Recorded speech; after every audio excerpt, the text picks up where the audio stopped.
रायपुर में लोक स्वास्थ्य यांत्रिकी विभाग के लिए कार्यक्रम आयोजित। कार्यक्रम में देश भर से आए विशेषज्ञ अभियंत्रियों को नए मानकों की दी जा रही जानकारी। रायपुर में क्रियान्वयन की प्रगति की समीक्षा बैठक आयोजित। राज्यपाल रमन डेखा ने की बैठक की अध्यक्षता। राज्यपाल ने बैठक में अधिकारियों को दिया आवश्यक निर्देश। कांग्रेस नेताओं पर ईडी की कार्रवाई लगातार जारी। कांग्रेस ने किया चक्का जाम आंदोलन। अध्यक्ष दीपक बैज के आह्वान पर किया गया विरोध प्रदर्शन। धरसीवा में अपनी मांगों को लेकर विधायक निवास पहुंचे ग्रामीणों ने विधायक अनुज शर्मा को सौंपा ज्ञापन। नलवा खदान की लोक सुनवाई को निरस्त करने की मांग। और बिलासपुर में पुलिस ने चलाया वाहन चेकिंग अभियान। पिस्तौल के साथ युवक को किया गिरफ्तार। पुलिस ने 10,000 का वसूला जुर्माना।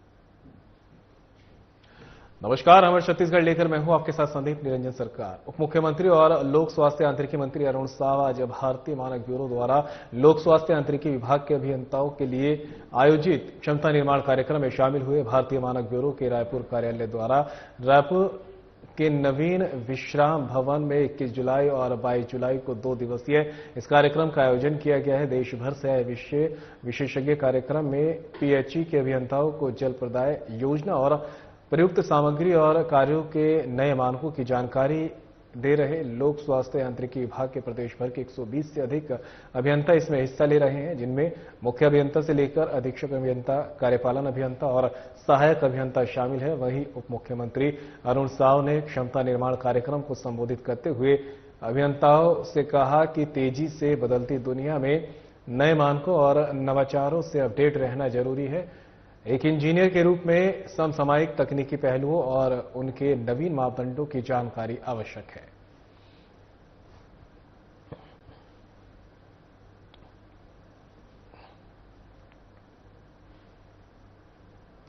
छत्तीसगढ़ शासन के वन मंत्री केदार कश्यप इन दिनों बस्तर प्रवास पर हैं। उन्होंने बस्तर के विकास और समृद्धि के लिए क्षेत्रवासियों को कई सौगात दी। मंत्री केदार कश्यप ने ग्राम पंचायत रतेंगा, नवा रतेंगा, घोटिया, नारायणपाल में भवन निर्माण, व्यावसायिक परिसर, पुल पुलिया सहित विभिन्न निर्माण कार्यों के लिए 42 लाख रुपए की सौगात दी।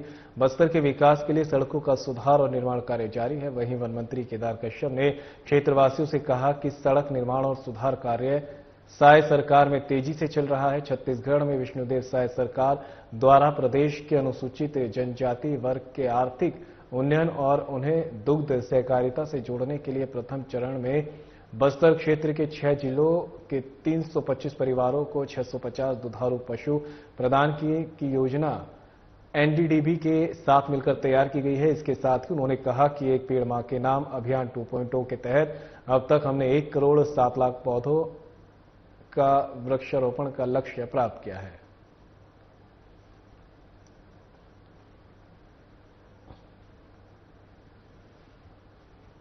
मनेन्द्रगढ़ में केंद्र और राज्य सरकार द्वारा कांग्रेस नेताओं कार्यकर्ताओं पर ईडी के माध्यम से की जा रही देशपूर्ण, अन्यायपूर्ण और अलोकतांत्रिक कार्रवाई के विरोध में छत्तीसगढ़ प्रदेश कांग्रेस कमेटी के अध्यक्ष दीपक बैज के आह्वान पर प्रदेश भर में आर्थिक नाकेबंदी और चक्का जाम आंदोलन का आयोजन किया गया। बता दें कि मनेन्द्रगढ़, चिरमिरी, भरतपुर जिला कांग्रेस कमेटी द्वारा पीडब्ल्यूडी तिराहा मनेन्द्रगढ़ में लोकतांत्रिक तरीके से चक्का जाम आंदोलन किया। वहीं कार्यक्रम में पूर्व विधायक गुलाब कमोर, जिला अध्यक्ष अशोक श्रीवास्तव, जिला कांग्रेस कमेटी, ब्लॉक कांग्रेस, महिला कांग्रेस, युवा कांग्रेस सहित कांग्रेस पार्टी के जनप्रतिनिधि और संगठन के साथी शामिल हैं।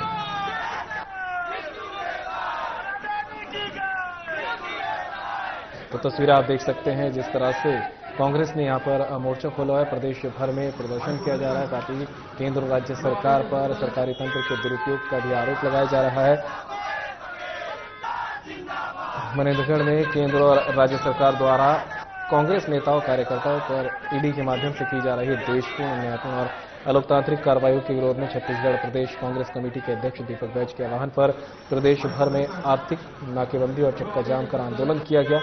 बता दें कि मनेन्द्रगढ़, चिरमिरी, भरतपुर जिला कांग्रेस कमेटी द्वारा पीडब्ल्यूडी तिराहा मनेन्द्रगढ़ में लोकतांत्रिक तरीके से चक्का जाम आंदोलन हुआ। वहीं कार्यक्रम में पूर्व विधायक गुलाब कमरो, जिला अध्यक्ष अशोक श्रीवास्तव, जिला कांग्रेस कमेटी, ब्लॉक कांग्रेस, महिला कांग्रेस, युवा कांग्रेस सहित कांग्रेस पार्टी के जनप्रतिनिधि और संगठन के साथी शामिल हैं।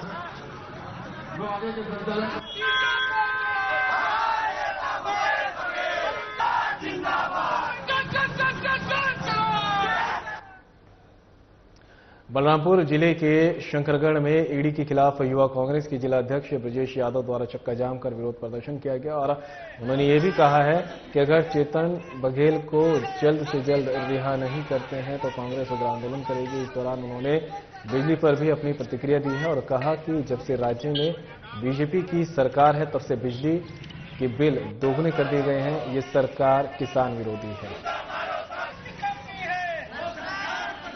तो बलरामपुर की तस्वीर आपको दिखा रहे हैं जहां पर कांग्रेस ने मोर्चा खोला और यहां पर प्रदर्शन किया है सरकार के खिलाफ।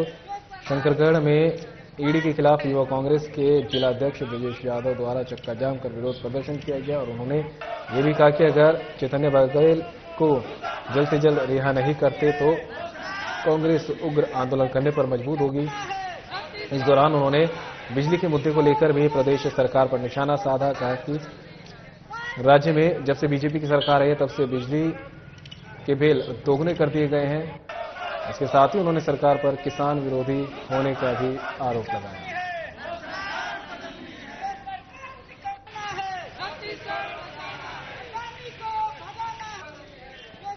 प्रदर्शन और चक्का जाम करने का एक हमको मजबूर किया गया। हम नहीं चाहते कि किसी तरह का चक्का जाम हो छत्तीसगढ़ के अंदर, लेकिन ये जो विष्णुदेव सरकार अभी क्या कर रही है, जितने विपक्ष के नेता हैं उनके संबंधियों को या उनके साथियों को किसी न किसी तरीके से ईडी का भय दिखाकर और उनकी जांच कराकर और निर्दोष लोगों को वो जेल के अंदर भेज रही है।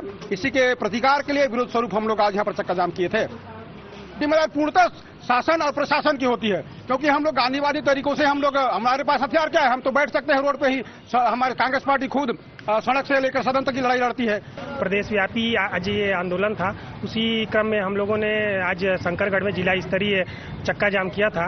ईडी के द्वारा लगातार हमारे नेताओं को झूठे मामलों में फंसाकर जेल भेजने का काम किया जा रहा है। उसके विरोध में आज हमने यहाँ पर चक्का जाम करके विरोध प्रदर्शन किया है। बीजेपी की सरकार ये तब से लगातार कटौती जारी है और बिजली के बिल में लगातार बढ़ोतरी की जा रही है और जो बिजली बिल हाफ योजना थी उसको भी बंद कर दिया गया है, जिससे लोगों को दोहरे मार का सामना करना पड़ रहा है और लगातार कांग्रेस इसके खिलाफ विरोध प्रदर्शन कर रही है। राज्यपाल रमेन डेका ने राजभवन में प्रधानमंत्री जनजातीय आदिवासी न्याय महाअभियान के क्रियान्वयन की प्रगति की समीक्षा की। उन्होंने अधिकारियों से कहा कि वे केवल फील्ड रिपोर्ट पर निर्भर न रहें बल्कि निचले स्तर पर जाकर योजनाओं का क्रियान्वयन देखें। इसके साथ ही उन्होंने कहा कि योजना का मूल उद्देश्य विशेष पिछड़ी जनजातियों को केंद्र द्वारा तय सुविधाओं का लाभ पहुंचाना है। इन वर्गों तक मूलभूत सुविधाएं, शिक्षा, स्वास्थ्य, सड़क आदि देना पहली प्राथमिकता है। जो योजनाएं संचालित है वे तय समय पर पूर्ण हो जाए। पिछड़ी जनजातीय क्षेत्रों में सुविधाएं पहुंचे, इसके लिए सही अप्रोच जरूरी है। क्षेत्रीय जनप्रतिनिधियों के सहयोग और समन्वय से योजनाओं का सफल क्रियान्वयन सुनिश्चित करें। बैठक में राज्यपाल के सचिव डॉक्टर सीआर प्रसन्ना सहित विभिन्न विभागों के प्रमुख सचिव और सचिव सहित अन्य वरिष्ठ अधिकारी उपस्थित रहे।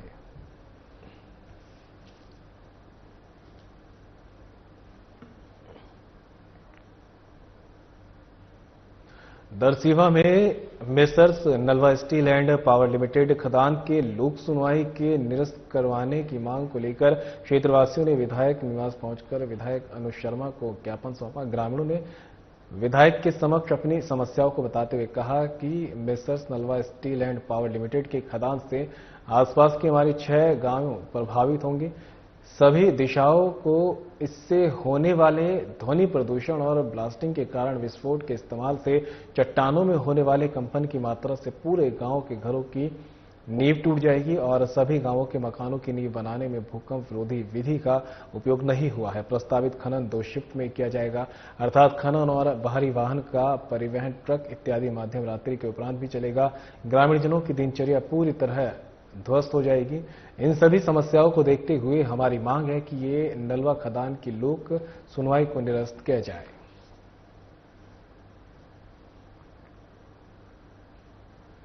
जनपद पंचायत कुरु द्वारा आयोजित नव निर्वाचित सरपंचों का प्रशिक्षण कार्यक्रम प्रथम अरोड़ा शिक्षण केंद्र कुरुद में संपन्न हुआ। इस अवसर पर मुख्य रूप से जिला पंचायत अध्यक्ष अरुण कुमार सर्वा, उपाध्यक्ष गौरकरण साहू, सभापति अजय ध्रुव, कुरुद जनपद पंचायत अध्यक्ष गीतेश्वरी साहू और जिला पंचायत के मुख्य कार्यपालक अधिकारी रोमा श्रीवास्तव उपस्थित रहे। वहीं प्रशिक्षण कार्यक्रम में नवनिर्वाचित सरपंचों को संबोधित करते हुए जिला पंचायत अध्यक्ष अरुण सारवा ने कहा कि आज ग्राम पंचायतों के कंधों पर गांव के सर्वांगीण विकास की जिम्मेदारी है। आप सभी सरपंच गांव के प्रतिनिधि हैं। आपकी नीतियां, कार्यशैली और दृष्टिकोण ही गांव के भविष्य को निर्धारित करेगा। वहीं जिला पंचायत उपाध्यक्ष गौरकरण साहू ने कहा कि ग्राम सभा को सशक्त बनाना ही पंचायत की आत्मा को सजीव रखना है। प्रशिक्षण से न केवल प्रशासनिक समझ बढ़ती है बल्कि नेतृत्व क्षमता का भी विकास होता है। जिले में सड़क हादसों और बड़े आपराधिक गतिविधियों पर लगाम कसने के लिए बिलासपुर पुलिस द्वारा रात्रि में चलाए जा रहे वाहन चेकिंग अभियान के दौरान एक नशे में युवक को पिस्तौल नामा एयरगन के साथ गिरफ्तार किया गया। बता दें कि पुलिस ने युवक पर मोटर व्हीकल एक्ट की धारा के तहत 10,000 का जुर्माना लगाया और BNSS की धारा के तहत एयरगन को जब्त करते हुए प्रतिबंधात्मक कार्रवाई भी की गई है। बता दें कि वरिष्ठ पुलिस अधीक्षक रजनीश सिंह के निर्देशन पर 20 जुलाई को रात शहर के प्रमुख चौराहों पर पुलिस ने वाहनों की सघन चेकिंग की। पूर्व मुख्यमंत्री भूपेश बघेल के बेटे चैतन्य बघेल की गिरफ्तारी के विरोध में कांग्रेस पार्टी द्वारा प्रदेश व्यापी चक्का जाम का आयोजन किया गया। इस आंदोलन का असर कांकेर में भी देखने को मिला। कांकेर के मकड़ी चौक में कांग्रेस कार्यकर्ताओं ने NSP पर सड़क को पूरी तरह जाम कर दिया, जिससे आवागमन पूरी तरह से ठप हो गया, जिससे यात्रियों को भारी परेशानियों का सामना करना पड़ा। चक्का जाम के दौरान विधायक सावित्री मंडावी ने सरकार पर तीखा हमला बोलते हुए आरोप लगाया कि वर्तमान सरकार लगातार आदिवासियों का शोषण कर रही है और राजनीतिक द्वेष के चलते चैतन्य बघेल को झूठे मामलों में फंसाया जा रहा है। इस विरोध प्रदर्शन में सैकड़ों की संख्या में कांग्रेस कार्यकर्ता उपस्थित रहे और केंद्र राज्य सरकार के खिलाफ नारेबाजी करते हुए गिरफ्तारी की निंदा की। वहीं पुलिस प्रशासन ने मौके पर पहुंचकर स्थिति पर कड़ी निगरानी बनाए रखी।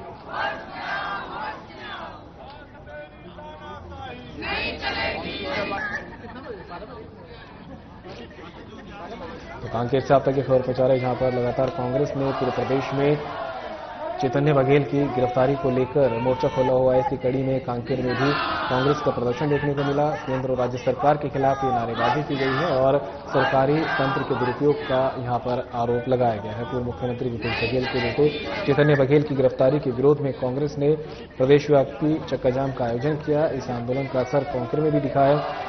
कांकेर में मकड़ी चौक में कांग्रेस कार्यकर्ताओं ने NH-30 पर सड़क को पूरी तरह से जाम कर दिया। तस्वीरें भी आप देख सकते हैं किस तरह से जो है कांग्रेस के चाहे पुरुष हो चाहे महिला कांग्रेस कार्यकर्ता हो, सभी लोग सड़कों पर बैठे और यहां पर सड़क को जाम कर दिया। इस दौरान दोनों तरफ से ही वाहनों की आवाजाही भी बाधित रही और लोगों को भी काफी परेशानियों का सामना करना पड़ा।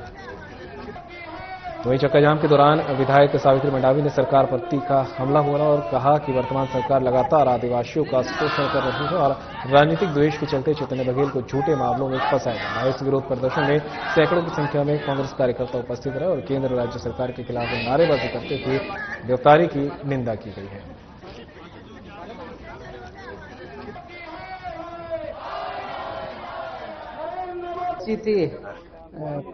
प्रदेश व्यापी आर्थिक नाकेबंदी का आज ऐलान किया गया है और आज हम सब आप देख रहे होंगे पूरे कांग्रेस के लोग यहाँ पर चक्का जाम करने के बैठे हैं। और निश्चित ही आप ये सब जब से बीजेपी की सरकार बनी है तब से लेकर आज तक जो है 2 साल होने का है, पर हम देख रहे हैं जो हमारी खनिज संपदा है, चाहे बस्तर से लेकर सरगुजा तक, ये जो है इसको जो है अडानी को देने का काम किया जा रहा है। और अभी की बात है, हमने स्थगन लाया था विधानसभा सत्र में, माननीय भूपेश बघेल जी जो वहां तमनार में जो ये जंगल कटाई के मुद्दा को उस दिन स्थगन लाने वाले थे, उसी दिन के बाद जो है दूसरे दिन जो है ईडी की कार्रवाई वो उस दिन होता है जहां चैतन्य बघेल जिनका उस दिन जन्मदिन रहता है। ऐसे ने परिवार के लोगों को भी छोड़ा नहीं जा रहा है और खासकर वो तमनार में जो इतनी जंगल कटाई हुई है, जो हमारा आदिवासियों का हमारा जो पैसा कानून एक लागू है और यहाँ तक वहाँ जो है गांव के लोगों को नहीं पूछा गया, समिति के लोगों को नहीं पूछा गया। 2,000 मशीन और 15,000 फोर्स लगा के जो है 3 दिन में उस जंगल को कटाई की है। यानी ये कटाई जो है वो जंगल जो है अडानी को कोयले के लिए देने के लिए दिया जा रहा है। तो ये हम सब कांग्रेस जो है, कांग्रेस वाले यहाँ पर धरना प्रदर्शन कर रहे हैं। ये हम जब तक आए हम ये होने नहीं देंगे। हमारी जंगल जमीन हमारी है, खनिज संपदा हमारी है, तो इसको जो है बड़े बड़े उद्योगपति को देने का काम जो है बीजेपी की सरकार कर रही है।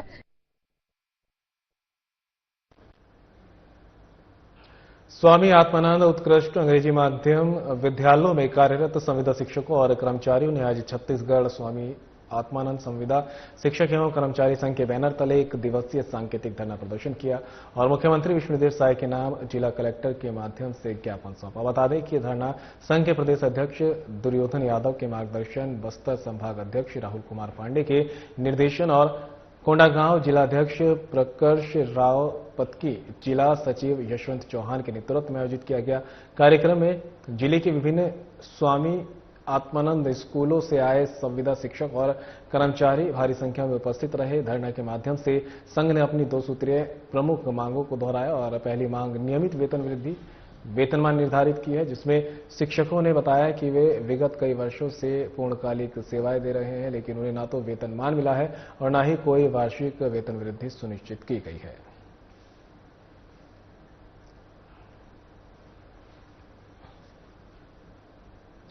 कांकेर जिले के भानुप्रतापपुर दिल्ली राजहरा मार्ग पर ग्रामीणों ने रोजगार की मांग को लेकर चक्का जाम कर दिया है। ग्रामीणों का आरोप है कि भैंसा कन्हार स्थित सीएमडीसी की लौह अयस्क खदान पिछले 5 वर्षों से संचालित हो रही है, फिर भी स्थानीय लोगों को अब तक रोजगार से वंचित रखा गया है। खुद के ही गांव में खदान होने के बावजूद ग्रामीणों को काम नहीं मिलने से नाराज होकर उन्होंने सड़क पर उतरकर घंटों चक्का जाम किया। इससे राजनांदगांव, दुर्ग और भानुप्रतापपुर के बीच यातायात पूरी तरह से बाधित रहा। वहीं सूचना मिलने पर प्रशासन की ओर से तहसीलदार, एसडीओपी सहित अन्य अधिकारियों ने मौके पर पहुंचकर ग्रामीणों से चर्चा की है। अधिकारियों द्वारा आश्वासन दिए जाने के बाद ग्रामीणों ने जाम समाप्त किया। प्रशासन ने जल्द ही गांव में एक बैठक आयोजित कर सर्वसम्मति से मजदूरों की भर्ती प्रक्रिया शुरू करने का भरोसा दिलाया है।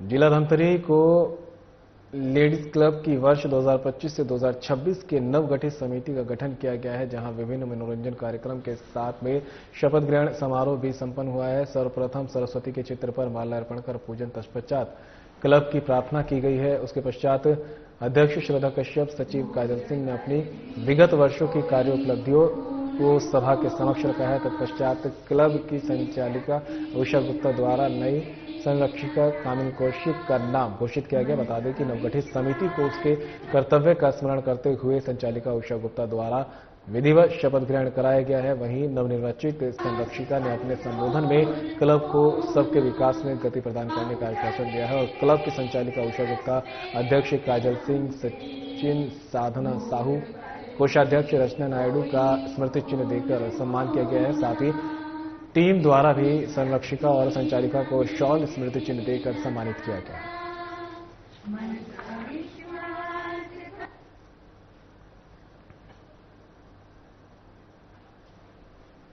मनेन्द्रगढ़ में कार्यालय वन मंडल प्राधिकरण ने पत्र जारी कर अपने वन परिक्षेत्र वन भूमि में लगभग 18 लोग को नोटिस जारी कर अवैध रूप से अतिक्रमण करने का आरोप लगाया गया है। वहीं मूल निवासियों का कहना है कि ये शब्द को दर्शित करना गलत है, क्योंकि ये क्षेत्र संविधान के अध्यक्ष राष्ट्रपति द्वारा परिभाषित राजपत्रित अनुसूचित क्षेत्र है और इस क्षेत्र में वन विभाग का कोई भी अधिकारी नहीं है। बिना प्राधिकरण के आप हमें अनधिकृत रूप से परेशान नहीं कर बार बार नोटिस दे रहे हैं। इस क्षेत्र में अपने पद मान्यता संगठन का प्राधिकार होने अधिसूचना की अवलोकन कराएं और अनुसूचित क्षेत्र राजपत्रित दर्शित छाया प्रति दिखाई जाए। आपके कार्यक्षेत्र दर्शित अभिकर्ता प्रमाण पत्र आई कार्ड दिखाई जाए, नहीं तो हम अपने मकान आत्मरक्षक करने में कुछ करने बाध्य होंगे, जिसकी संपूर्ण जवाबदेही वर्तमान में पदस्थ वन मंडलाधिकारी मनीष कश्यप और संगठन प्रशासन की होगी।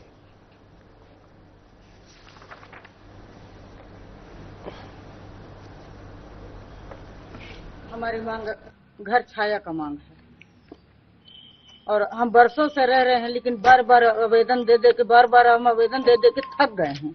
कोई हमारे आवेदन का मान नहीं है। बार बार नोटिस आ रही है, नोटिस पे नोटिस दे रहे हैं, नोटिस पे 3 बार टूट चुकी। अब चौथा में फिर नोटिस गया है हमारे पास। तोड़ने के बाद फिर वही बना लिए थे? हाँ, वही बनाए हैं। तोड़ने के बाद फिर वही बनाए हैं। हाँ, बोल रहे हैं कि ये सरकारी भूमि है, यहाँ नहीं दिया जाएगा। उस प्लाट में चलो, उस प्लाट में लेके वन विभाग वाले जाते हैं तो उस प्लाट में हमारे गाली गलौज, एक इज्जत नहीं बचाते हैं। माँ बेटी सब गिनते हैं, तो हम कहाँ पे जाके? गाली कौन देता है? वही उस प्लाट वाले दे रहे हैं, सभी लोग देते हैं। अब एक को हम किसके नाम बताएं? शासन प्रशासन से आप क्या चाहते हैं? शासन प्रशासन से हम यही चाह रहे हैं कि हमको रहने का भूमि चाहिए और कुछ नहीं चाह रहे हैं। जो हमारे अधिकार है वो अधिकार चाहिए। कोंडागांव पुलिस अधीक्षक अक्षय कुमार के आदेशानुसार पूर्व माध्यमिक शाला बोनगापाल और हाई स्कूल बोनगापाल के स्कूली छात्र छात्राओं को जिला विधिक सेवा प्राधिकरण के पीएलवी संदीप नेताम और टीआई उरंदा बेड़ा द्वारा यातायात नियमों का पालन करने की जानकारी दी। इसके साथ ही बताया कि किसी प्रकार के नशे से दूर रहने, शासन द्वारा चलाए जा रहे लाभकारी योजनाओं के संबंध में और साइबर अपराध से बचने की जानकारी सहित राज्य प्रशासनिक सेवा और प्रतियोगी परीक्षा में भाग लेने की समझाइश थी। उक्त कार्यक्रम में ग्राम सरपंच, शिक्षक, शिक्षिका, थाना स्टॉक सहित स्कूल बच्चे उपस्थित रहे।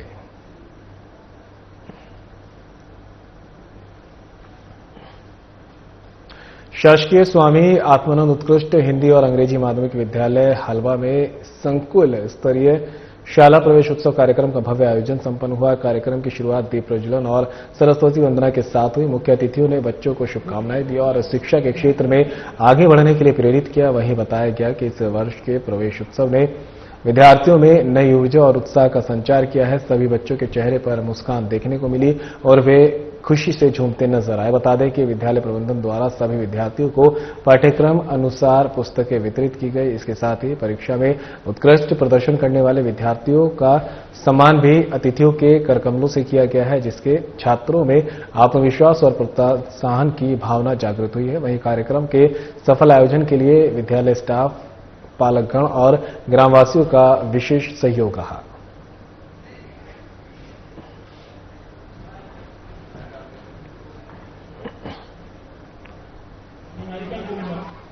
निश्चित तौर पर शाला प्रवेश उत्सव विद्यार्थियों में उमंग और जोश भरने का कार्य करते हैं। आज जो है आत्मानंद स्कूल हलवा में आज शाला प्रवेश उत्सव था। हमारे साथ जिला पंचायत की अध्यक्ष हमारे साथ मौजूद, आइए इनसे बातचीत करते हैं। आज आप यहाँ उपस्थित हुए, कैसा लग रहा है, क्या आयोजन हुआ, उसके बारे में बताएं। काफी अच्छा आयोजन था। सारे बच्चे उत्साहित थे और उनके अंदर एक रुचि दिख रही थी पढ़ाई के प्रति। उन्होंने यशस्वी प्रधानमंत्री जी का भी आभार व्यक्त किया और यशस्वी मुख्यमंत्री जी का भी आभार व्यक्त किया और सारे बच्चे जो थे काफी खुश थे। और इस स्कूल में आके मुझे यह भी दिखाई दिया कि इस शाला के जो शिक्षक हैं, शिक्षिकाएं और बच्चों के बीच पढ़ाई के साथ साथ एक आत्मीयता का जो भाव है वो भी मुझे यहाँ पे देखने को मिला। सारे बच्चे काफी उत्साहित थे। यहाँ के जनप्रतिनिधियों और साथ ही साथ यहाँ के लोगों ने भी भवन की मांग की है, किस तरह से देखते हैं और क्या आश्वासन देना चाहिए? जी, निश्चित तौर पे जो भवन की मांग है वो निश्चित ही जल्द से जल्द पूरी की जाएगी और इस विषय को हम माननीय यशस्वी मुख्यमंत्री जी के भी समक्ष रखेंगे और हो सकता है कि अगला जो शाला प्रवेश उत्सव का कार्यक्रम हो तब तक नए भवन की मांग जो है पूर्ण हो जाए। तो ये थी हमारे साथ किरण नरेटी जी, जो कि जिला पंचायत अध्यक्ष है, जिन्होंने बताया कि किस तरह यहाँ पर जो शाला भवन की मांग हुई और किस तरह ये कार्यक्रम संपन्न हुआ। Sadhna plus news, Manish Sinha, thank you. मुख्यमंत्री विष्णुदेव साय ने सोमवार को भिलाई स्थित रुंगटा यूनिवर्सिटी में आयोजित विश्व युवा कौशल उत्सव के समापन समारोह को संबोधित किया, जहां मुख्यमंत्री विष्णुदेव साय ने कहा कि हम विकसित भारत, विकसित छत्तीसगढ़ के लक्ष्य की प्राप्ति के लिए निरंतर कार्यरत हैं और इसमें समाज के प्रत्येक वर्ग की सक्रिय भागीदारी अनिवार्य है। ये आयोजन इतिहास में स्वर्णाक्षरों में दर्ज किया जाएगा। Gold book of world records की टीम ने 8,183 प्रतिभागियों को एक सप्ताह के भीतर दिए गए प्रशिक्षण को प्रमाणित किया है और संस्थान को इसका प्रमाण पत्र प्रदान किया गया। उन्होंने रुंगटा यूनिवर्सिटी प्रबंधन को इस निःशुल्क और अभूतपूर्व आयोजन के लिए बधाई दी है और कहा कि राज्य सरकार युवाओं को आत्मनिर्भर और दक्ष बनाने के लिए संकल्पबद्ध है। इस अवसर पर सांसद विजय बघेल और विधायक रिकेश सेन ने भी कार्यक्रम को संबोधित किया और इस ऐतिहासिक आयोजन की सराहना की। वहीं रुंगटा यूनिवर्सिटी के कुलपति संतोष रुंगटा ने स्वागत उद्घोषण संबोधन में विश्वविद्यालय की गतिविधियों की जानकारी दी।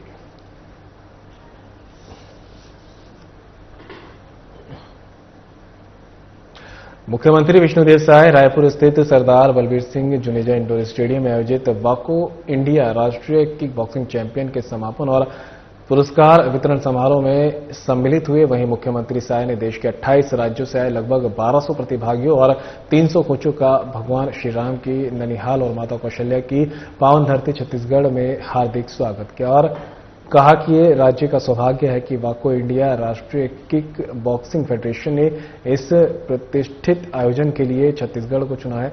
मुख्यमंत्री साय ने कहा कि राज्य सरकार खेलों को बढ़ावा देने के लिए बुनियादी ढांचे के विकास, प्रशिक्षण और प्रोत्साहन योजनाओं पर विशेष ध्यान दे रही है। उन्होंने ये भी बताया कि ओलंपिक जैसे अंतर्राष्ट्रीय आयोजनों में पदक जीतने वाले खिलाड़ियों को 1 से 3 करोड़ रुपए तक की पुरस्कार राशि देने की योजना सरकार की प्रतिबद्धता का परिचायक है।